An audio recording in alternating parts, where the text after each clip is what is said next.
Sebab nengok bini orang lagi sesuai.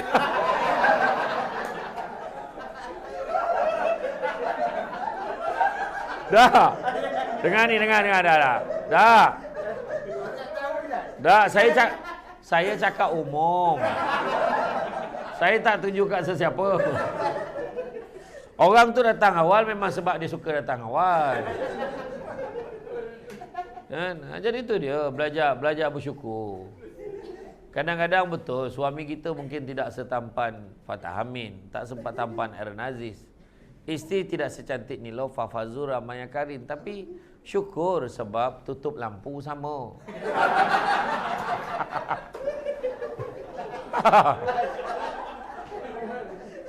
Nilofa tu pun tak ada mana tutup. Nilofa tu pun tak ada mana tutup lampu menyala muka, tak ada. Ayalah. Belajar syukur. Yang kedua, jangan sombong. Yang ketiga, jangan dengki. Ni maksud dia, dengki itu sendiri, apa maksud dengki? Apa maksud dengki? Dengki, apa maksud dengki? Ada orang cakap dengki ni iri hati. Itu perkataan seerti. Tapi maksud dengki, kalau kita boleh faham, insya-Allah kita tak nak dengki lagi dah. Dengki ni samalah ertinya seolah-olah kita mempersoalkan apa yang Tuhan dah tentukan untuk orang lain. Itu dengki.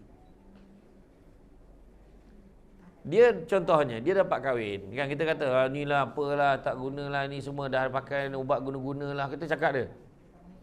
Tapi sebenarnya Allah izinkan dia kahwin. Itu kita kena faham.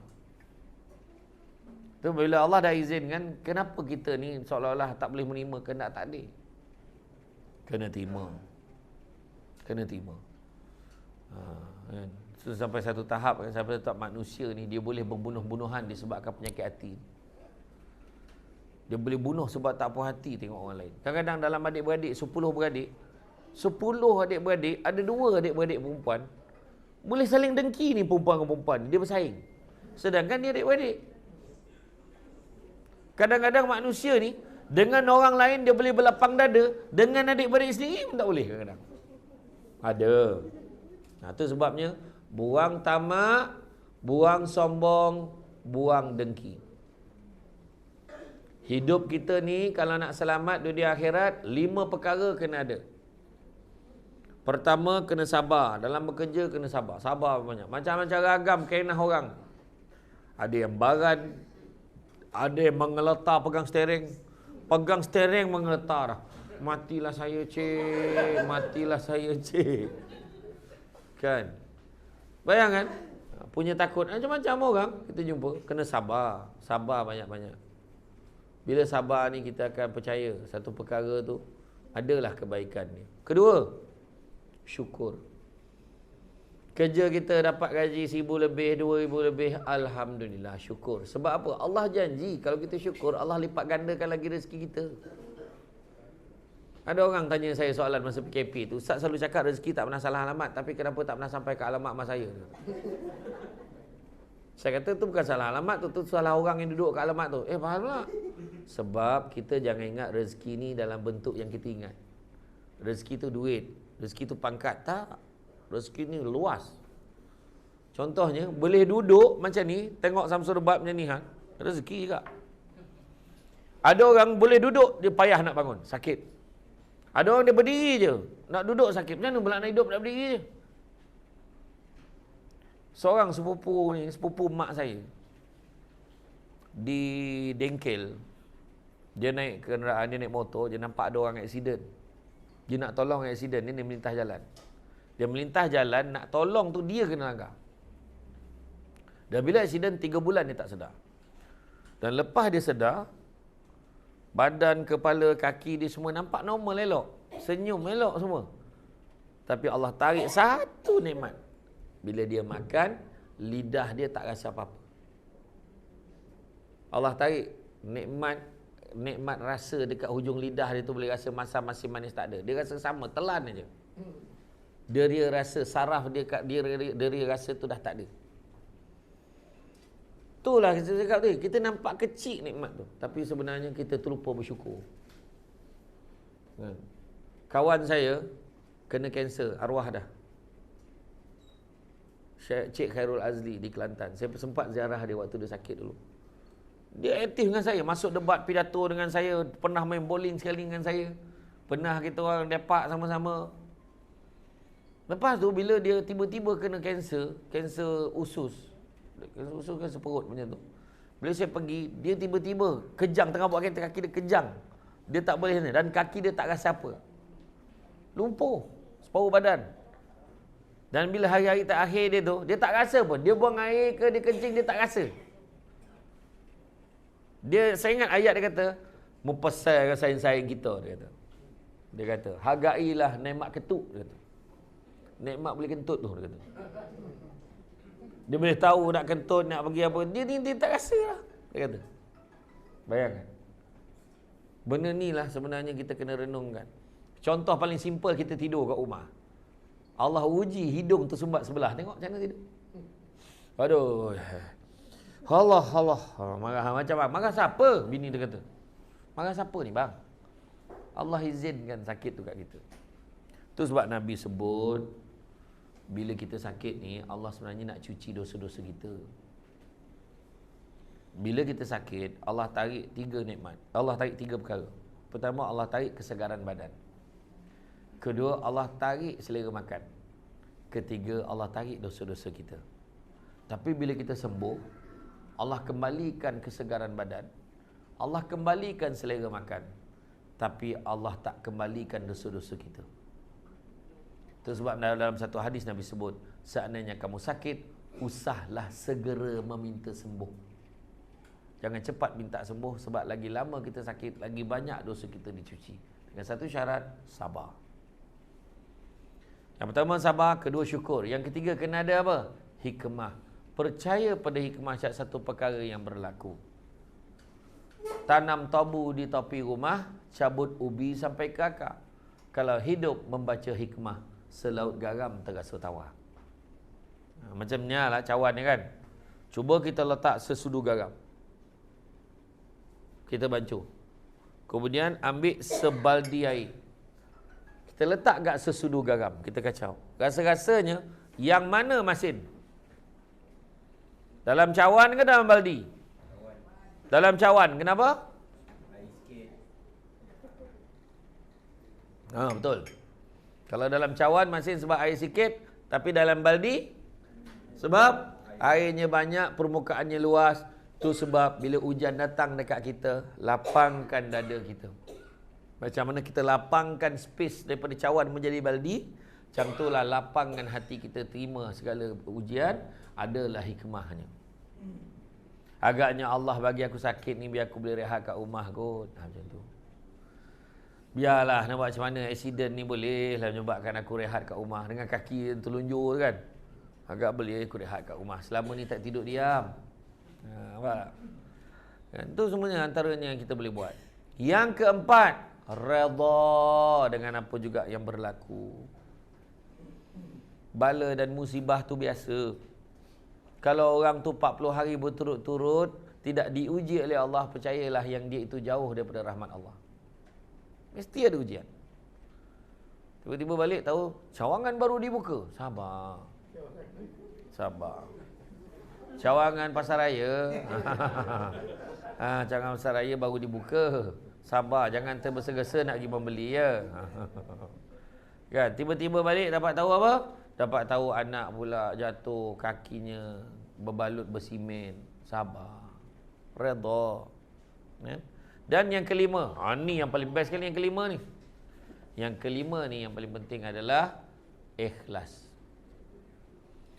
Ikhlas ni nak bagi tahu kat semua, percaya cakap saya semua dengar, percaya betul, dengar apa saya cakap ni. Ayat ni paling penting kita ingat. Barang siapa yang mengharap kepada ganjaran manusia, dia akan kecewa. Percaya cakap saya. Aku harap dia boleh tolong aku. Aku harap dia boleh ni. Contoh tengok akhir ayat tu lah. Yang dikutuk-kutuk orang tu dulu, waktu dia berkuasa, apa orang buat dengan dia? Dia cakap, salam, cium tangan, berjilat ni. Oh, menyanjung, memuja, mengangkat. Berapa kali dah? Tengoklah berapa kali Perdana Menteri yang ada lah. Contohlah pada dulu. Waktu kawan tu berkuasa macam mana? Kan? Tapi bila orang tu tak ada kuasa, apa dia buat? Dia kutuk, dia maki, dia ni tak boleh pakai. Haram jadah semua, kepala bapak semua keluar. Itu perangai manusia, itulah manusia. Tapi bila orang tu ada satu kedudukan, oh tiba-tiba dialah yang baik, dialah yang mulia, dialah yang boleh tolong kita. Tu yang sifat yang paling jijik lah pada manusia sebenarnya. Tu sebabnya hati kita ni ikhlas. Kita buat satu perkara bukan sebab manusia. Saya ada satu kawan saya ni, saya kenal, dia kontraktor besar, kaya raya. Ada 4 orang yang memang rapat dengan dia. Oh, kalau pergi bercuti, pergi dengan dia. Main golf dengan dia. Kadang-kadang nak beli baju sekolah ke pun, dia belanja ni. Tapi dia kena tipu, kontraktor kena tipu sampai bankrupt. 4 orang dia buat tak reti je dengan dia. Itulah hidup manusia ni, saya cakap. Tu cakap dengan dia. Itulah dia manusia. Bila bergantung, iman dia tu bergantung pada manusia. Itulah dia.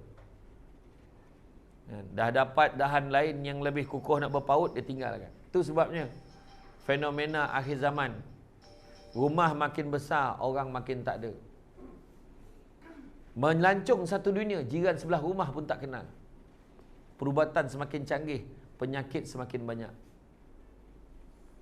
Teman di media sosial semakin ramai, teman sejati makin tak ada. Tanya Tuan Haji Hamid kita, tanya orang-orang lama lah, apa maksud teman sejati?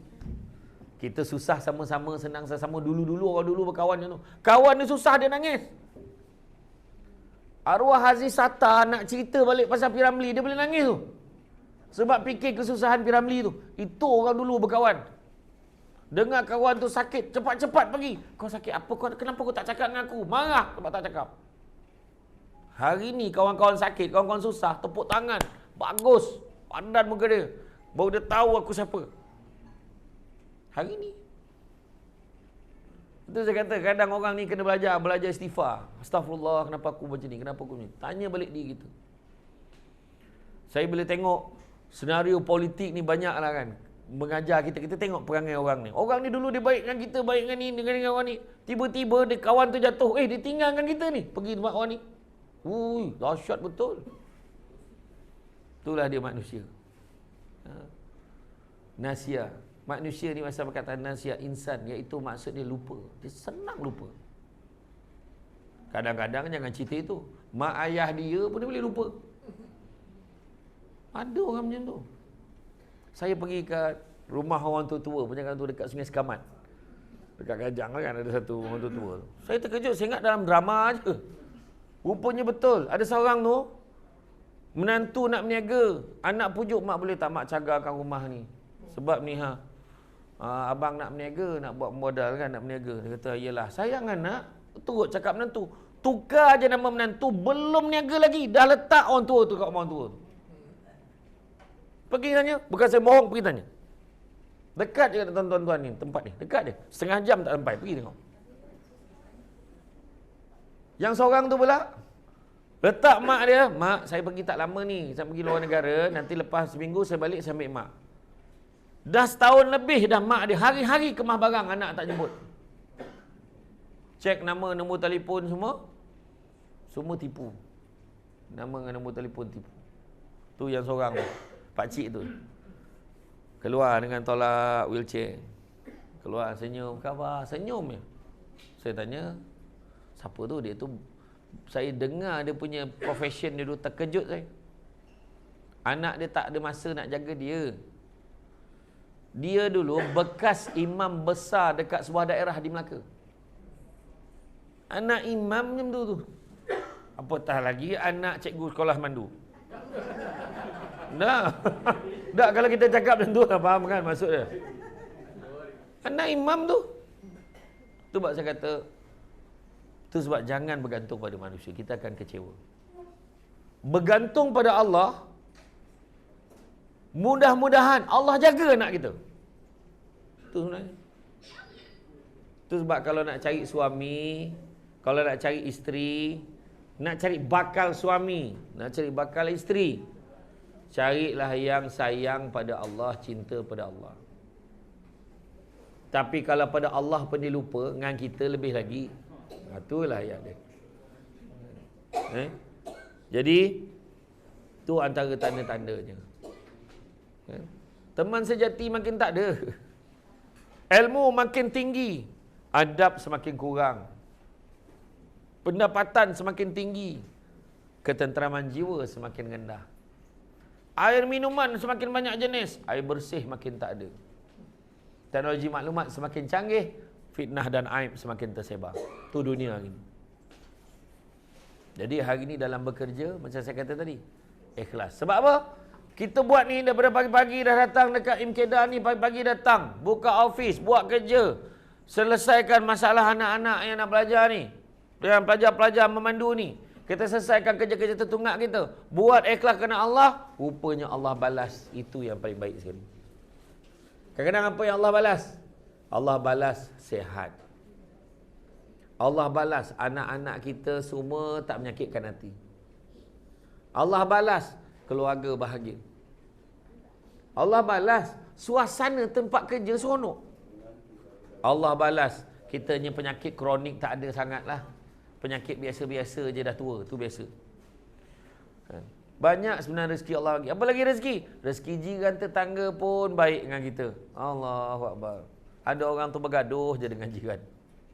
Itu sebab Nabi sebut dia tidak beriman, dia tidak beriman, dia tidak beriman. 3 kali Nabi ulang. Sahabat tanya kenapa? Siapa dia? Rasulullah. Orang yang menyebabkan tetangganya tidak merasa aman dengan kejahatannya. Nak ukur iman kena tanya jiran. Bayangkan sampai macam tu sekali. Orang akan tanya kat kawan-kawan tempat kerja, dia tu macam mana? Dia okey lah, dia tu bagus. Dekat tempat kerja dia tak berkira sangat lah. Dia kalau minum-minum ke semua dia rajin belanja orang. Ya ke? Nampak? Buka cerita tu. Kita pun tak sangka. Saya pernah buat lah team building. Untuk satu pejabat tu saya buat. Saya bagi dia seorang ada 5 memo pad tau. Yang pad yang kecil tu, note yang kecil tu. Ambil 5 helai seorang, 5 keping seorang. Saya kata sekarang ni semua kawan-kawan dekat pejabat ni. Sekarang ni tolong tulis surat terima kasih. Tulis simple je. Terima kasih kerana apa?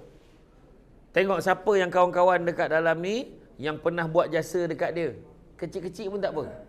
Terima kasih kerana ni, terima kasih kerana ni, terima kasih kerana ni. Tulislah. Maknanya masing-masing ada 5 peluang saja, 5 kertas. Akhirnya ada orang dapat sampai 15 surat dalam kelas tu. Ada yang dapat 10 surat, ada yang tak dapat langsung. Ada yang dapat 1. Dan yang tu 15 tu saya suruh dia baca satu. Terima kasih kerana dulu pernah tolong pinjamkan duit saya. Dia pun dah lupa, sampai tinggal. Yang kedua, terima kasih kerana dulu waktu saya sakit dia datang ziarah tengah-tengah malam pun datang. Terima kasih dulu pernah tolong fotostatekan saya. Menangis dia tak sanggup baca sebab dia tak sangka orang ingat benda tu. Benda tu nampak simple je. Tapi itulah hidup kita. Ikhlaskan diri kita. Tentu ada ganjaran yang sedang menanti kita. Kan? Dan begitu juga kalau kita tengok dalam bekerja ni nak capai integriti, yang pertama kita kena ada disebut sebagai jujur. Jujur. Jangan tipu. Jangan tipu dalam bekerja. Jangan tipu klaim. Itu paling penting. Kedua, amanah kerja tolong jaga. Jaga amanah kerja. Jaga amanah kerja kita. Mana yang patut buat-buat, mana yang patut tinggalkan. Jaga amanah kerja. Yang ketiga, jaga hubungan satu dengan yang lain. Maknanya daripada aspek superior dengan inferior. Maknanya yang atas dengan bawah, dan begitu juga yang sama lain dengan kita pun kita kena jaga. Jaga hubungan satu dengan lain. Jangan saling jatuh menjatuhkan. Jangan. Tapi sebaliknya kita kena bekerja sama antara satu dengan yang lain. Ketiga, yang keempat, percaya pada hikmah. Aku kerja rajin-rajin, tak naik pangkat pun tak apa, tapi ada hikmah. Mungkin Tuhan bagi keberkatan rezeki yang lain.